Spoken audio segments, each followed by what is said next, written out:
இந்த சைக்கோன்னு தெரியாம கொடுத்துட்டாங்க பாவம். அந்த பொண்ணு பாத்தீங்களா எப்படி வாய்ஸ் ரெக்கார்ட் பண்ணி காமிச்சிட்டு அந்த காருக்குள்ளே செத்து போச்சு பாத்தீங்களா.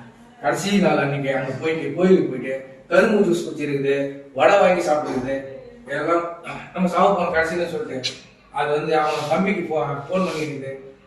அவங்க அண்ணனுக்கு அண்ணனா தம்பி அவங்க ஃபோன் பண்ணி தாய் மாமன் அது என்ன கனவுலாம் பேசிக்கிட்டு கல்யாணத்துக்கு முன்னாடி தாய் மாமன் நீ தான் எனக்கு குழந்தை போனா நீ தான் முட்டை அடிக்கும், மடியில் உட்காரச்சு முட்டை அடிக்கணும் அப்படின்ற ஆசையில கனவுகளோட வாழ போன பொண்ணை 72 நாள்லயே குறிட்டீங்களா பையங்களா.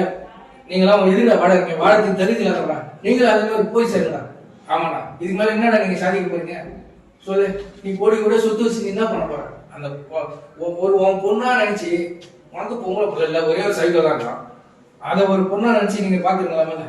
மழை பசங்க நீங்க காசு வச்சு என்னடா பண்ண போறீங்க. செத்து போட்டீங்கன்னா போனோம், நீங்க போனோம்டா, செத்துட்டா போனோம், இருக்கிற வரலும் அது எங்க இது எங்க இது சொல்லிட்டு வாழணும், அவ்வளவுதான். அண்ணா கை கூட கட் பண்ணிப்போம், கட் பண்ணிட்டு உங்களை துணியில சுத்தி எதுவுமே போட்டு கொடுப்போம். அந்த பொண்ணை பாவம் அநியமாக அந்த பாவம் உங்களை சும்மாவே கூடாது. நீங்களாம் பாத்துங்க அந்த அந்த பொண்ணோட தேவசத்துக்குள்ளே இவங்களுக்கு ஏதோ நடக்கும் உள்ள போயிட்டாங்க. அவங்க வெளியே இருக்காது. தூக்கு தண்டனை தான் இவங்களுக்கு, இல்லைன்னா ஆயுத தண்டனை. அங்கேயே கலந்து சாக வேண்டியதான், இந்த சொத்துல அப்படியே கடக்க வேண்டியதான் பாவம். அந்த பொண்ணை பேட்டி கொடுத்துருவாங்க. அந்த